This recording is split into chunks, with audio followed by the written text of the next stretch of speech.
Tuh. Baik, assalamualaikum warahmatullahi wabarakatuh. Waalaikumsalam warahmatullahi wabarakatuh. Selamat pagi, ibu-ibu.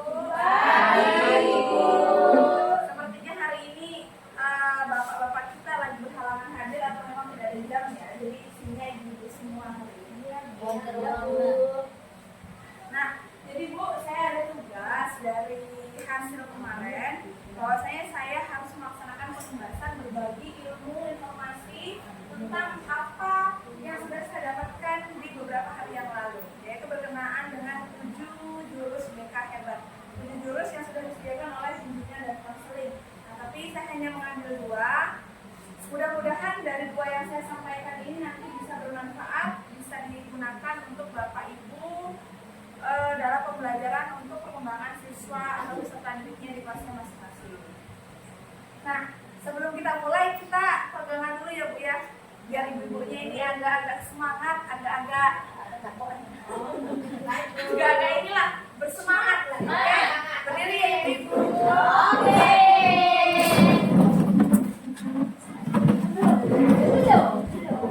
Sudah ibu-ibu? Sudah.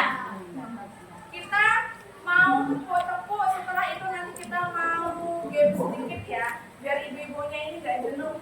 Kayaknya ini udah mulai jenuh jual lepas kita. Oke, ketika saya bilang tepuk tunggal, ibu bilang tepuk 1 kali, tepuk ganda ibu tepuk 2 kali. Kalau saya bilang tepuk-tepuk berarti tepuknya nggak terbatas. Oke Bu? Tepuk tunggal, tepuk ganda, tepuk-tepuk, tepuk tunggal, tepuk ganda, ganda. Saya kan nggak bilang tepuk Bu. Oke, selanjutnya kita main game dulu ya Bu ya. Game tangkap tangan ya, game tangkap tangan. Tangannya nanti kayak orang salaman, jadi kan udah ada pasangannya masing-masing. Nah, nanti yang bagian di sebelah kanan itu bagian tim jeruk ya, yang sebelah kanan tim jeruk. Nah, yang kiri tim lele. Jeruk nama Nah, nanti kalau setiap yang saya sebutkan, berarti dia tugasnya menangkap lawannya. Nah, jadi setiap habis kegiatan saya sebutkan, pokoknya tangannya harus seperti kondisi bersalaman. Siap? Siap? Nah, boleh dimulai ibu. Bersalaman ibu. Ya, tapi jangan lama banget lah. Kalau deket aja. Oke? Siap? Yang disebut yang menangkap. Hari Senin kemarin Bu, menu MBG kita macam-macam ya. Ada nasi putihnya, ada sayur kolnya atau sayur sawi saya lupa. Terus ada ayam goreng sama buahnya buah jeruk.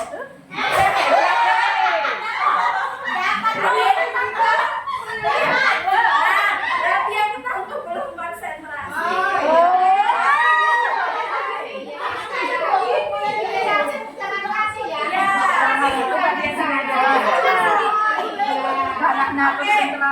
Jangan sampai kena ya Bu ya, jangan sampai ketangkap. Selanjutnya keesokan harinya menunya berubah lagi, udah ayam goreng, buahnya pun berubah, sayurnya berubah, ternyata lauknya pun makin mantep, jadi mangut lele.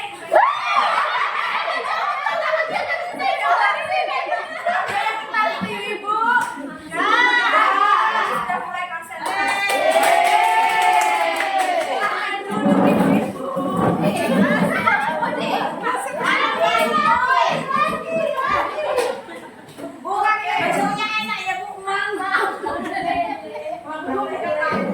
Nah, jadi ibu kita masuk ke jurus yang pertama ya. Kita kan sudah bersemangat, sepertinya ini udah agak fokusnya sudah bertambah. Nah, jadi kita masuk ke jurus pertama, mengenali potensi atau kenali potensi. Nah, ini kan gambarnya begini ya Bu ya. Ada gambar burung, monyet, gajah, penguin, ikan, itu ada anjing. Kayaknya itu ada yang di sana itu apa itu. Nah, ternyata dari beberapa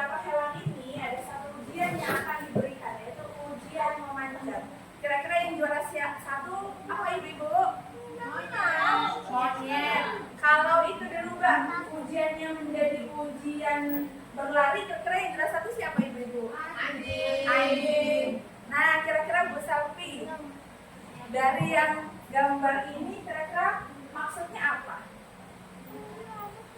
Apa ya Bu? Lagi berbaris ya Bu?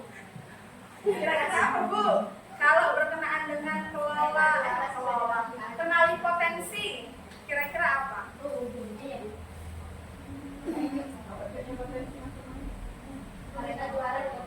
Kira-kira apa Bu Nurul? Mereka punya potensi dan kelebihan masing-masing Bu.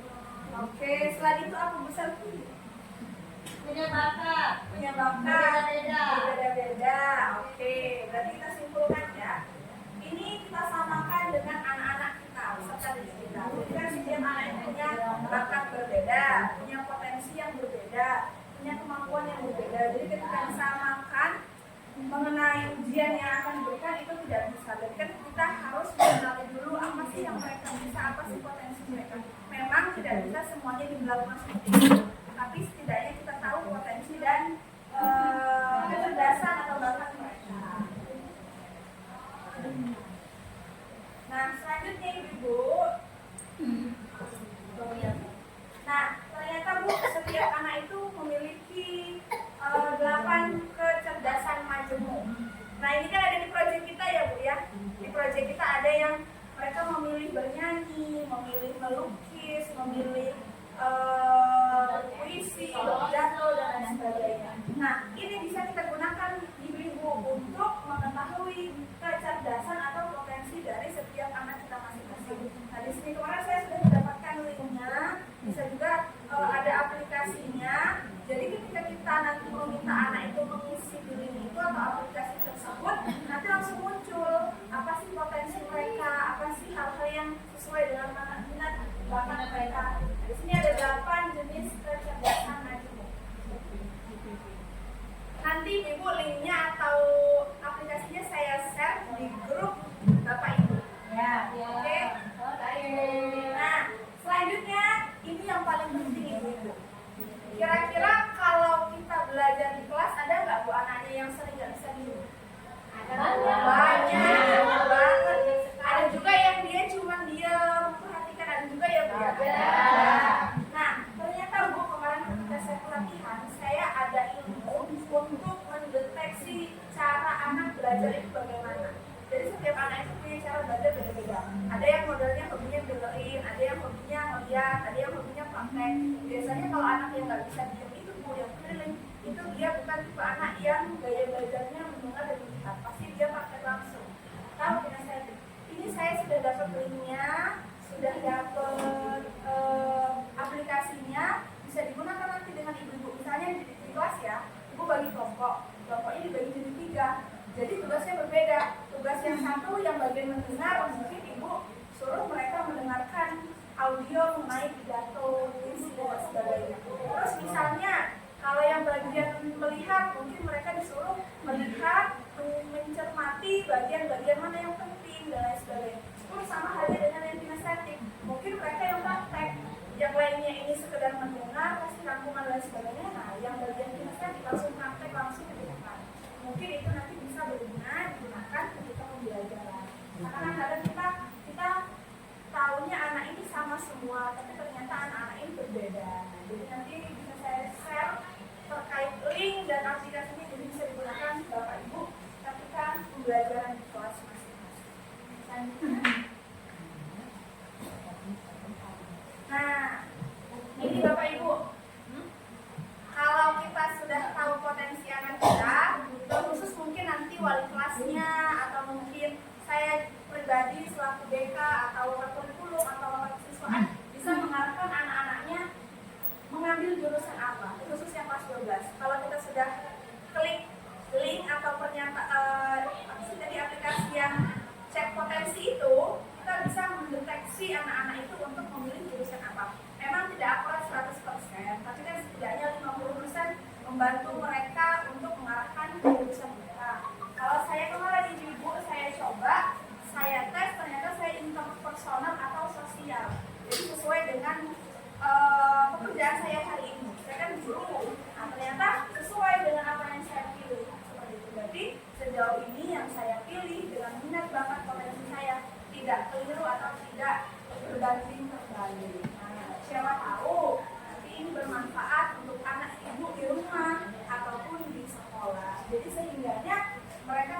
salah langkah, mereka tidak salah jalan. Begitu. Ada yang ditanyakan ibu-ibu?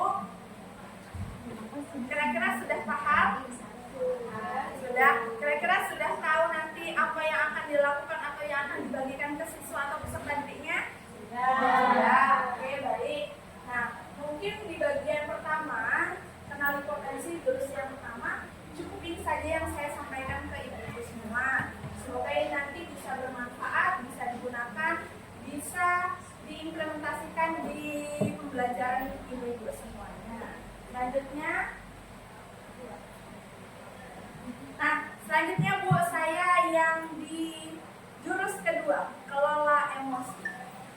Masih ada yang sering marah-marah Bu? Masih. Saya juga masih sering ngobrol sama aja. Ada yang masih sering melo kalau ada kejadian yang tiba-tiba langsung nangis. Ada ibu-ibu? Ada. Oh, sudah lupa. Oke.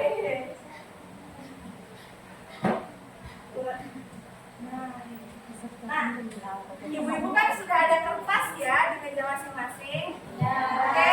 Nah, jadi Bu, kertas itu nanti diibaratkan perasaan kita, ya, perasaan kita.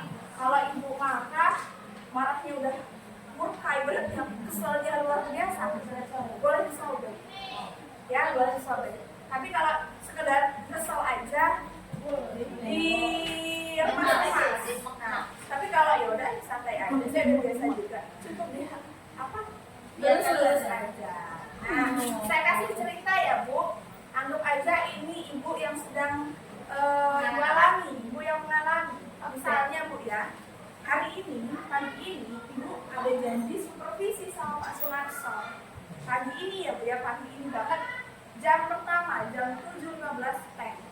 Ternyata pas ibu berangkat dari rumah 7.15, tiba-tiba motor ibu mogok, entah itu bannya yang pecah, entah tiba-tiba rantainya putus. Nah, kira-kira perasaan ibu kayak mana?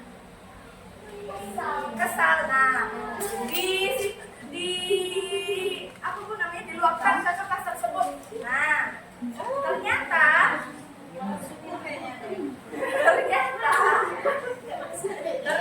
Bu, habis rusak, dorong sebentar ketemu bengkel, ternyata cuma sebentar benerinnya. Nah, sampai gerbang ternyata ibu belum terlambat, pas 7.15 teng, ya. Sudah ya Bu ya, masuk ibu jujuk ke kelas. Pas udah mau ngajar Bu, RPP saya ketinggalan ternyata di rumah. Nah, Pak Sunarso udah duduk nunggu gini, RPP-nya ketinggalan Bu, ibu mau ngajar. Kira-kira apa Bu perasaannya? Sedih. Gak apa-apa. Gak apa-apa. Biasa. Oh, biasa aja.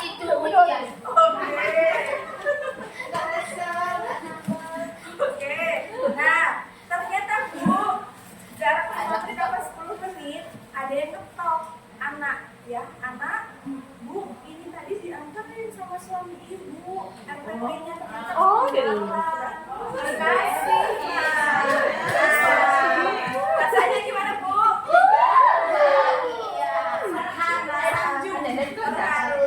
Nah, akhirnya ibu mengajar beberapa saat ya, atau beberapa menit. Habis ngajar ada anak yang izin ke toilet.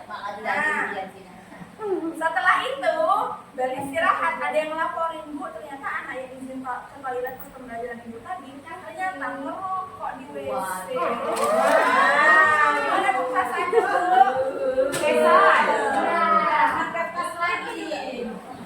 Nah, ternyata setelah dipanggil dan lain sebagainya, semuanya terselesaikan terkendali dengan baik tanpa ada kendala apapun. Gimana Bu perasaannya? Nah, sekarang saya mau tanya, kira-kira masih ada yang lulus? Yang tersenyum? Saya sudah ada. Oke, ada yang sudah aku mungkin hancur. Ada. Tanya dulu deh sama Bu Salma dulu. Bu Salma kenapa kok sampai ada yang rokok tadi Bu. Oh, kesel. Anak yang saat tadi ya, tadi dia kan cuma izin mau ke WC, tiba-tiba ngerokok. Oke. Kok kesel? Keselnya karena itu. Kalau Bu Yuli keselnya dari kapan Bu? Dari rusak.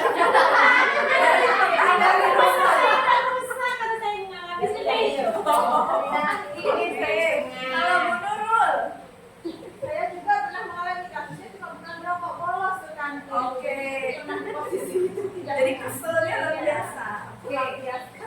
Nah, ternyata Bu, kita itu selaku guru, bukan guru aja, selayaknya kita mau guru, siswa, dan lain sebagainya. Kita tuh kalau di otak itu ada 3 jenis otak. Nah, otak ini yang paling puncaknya, yang paling bagusnya, itu ada yang namanya neokortex, yang kedua limbic, yang terakhir yang paling bawah adalah reptil. Hewan itu. Nah, kita lihat dulu. Nah, ternyata kalau neokortex itu pawangnya yang paling bagus, yang paling tertinggi.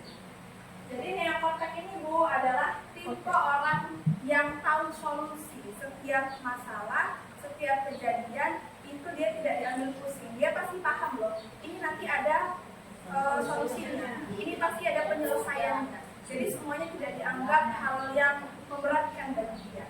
Nah, jadi untuk ibu-ibu semua yang kertasnya masih halus, masih mulus, berarti sudah ada di tahap neokortex. Kasih tepuk tangan. Nah, jadi kita sekarang Bu harus memiliki bagian otak yang neokortex ini, karena kadang Bu kita mengalami hal serupa, tapi di kejadian yang berbeda. Misalnya kita datang masuk, ternyata ada anak yang terlambat, oh ternyata ada yang jatuh. Tapi ya memang kadang ada yang terlambat, memang benar-benar terlambat. Nah, jadi kita harus tahu solusi apa setiap masalah tersebut. Selanjutnya, yang kedua ada limbic atau bunglon. Nah, saya mau tanya Bu Eni, bunglon itu sifatnya seperti apa Bu? Berubah-ubah. Terus Bu Nova, kalau bunglon itu selain berubah-ubah, dia apa lagi sifatnya? Menyesuaikan tempat, berubah-ubah, betul. Nah, kalau jenis otak kita bunglon, berarti kita itu tindakannya sesuai situasi dan kondisi. Ya, sebenarnya ini di tengah-tengah, tapi jatuhnya kita kalau ada anak telat mungkin marah, kita kesiangan kita marah, pas lagi senang ya senang, ya memang itu bentuk spontanitas. Tapi kalau terus-menerus begitu, berarti kan kita tidak bisa mengkondisikan emosi kita seperti itu. Jadi kalau bunglon atau ini tingkat tengah-tengah, yang dimana dia setiap ada kejadiannya itulah yang terjadi. Maksudnya kalau terjadi itu perasaannya itu. Begitu. Selanjutnya, nah yang paling bawah, tingkat paling bawah adalah dinosaurus atau reptil. Kalau reptil, Bu Selvi, apa sifat reptil? Suka marah-marah. Suka marah-marah. Selain itu apa? Buas. Buas, apalagi Bu Dori? Teriak-teriak. Suka memaksa. Gigit misalkan. Gigit misalkan. Iya. Nah, betul Bu. Bisa. Kalau jenis otak kita reptil atau dinosaurus, berarti kita itu jenis tipe otaknya tidak pernah menemukan solusi. Pikirnya cuma, oh ini masalah. Datang lagi, oh ini memang saya coba aja memang saya ini kayaknya sial terus. Memang saya pokoknya nggak pernah berpikir solusi. Nah, ya. Jadi kalau reptil ini dia tidak pernah ada kendalinya, tidak ada solusinya. Nah, jadi di antara 3 otak ini Bu, mudah-mudahan kita sudah di tahap 2 dulu nggak masalah. Kalau bisa di tahap yang pertama. Tapi kalau di tahap 3, berarti kita harus lampunya udah lampu sen, jadi harus berhati-hati. Nah, jadi harus segera dirubah. Oke, ibu-ibu bisa ibu-ibu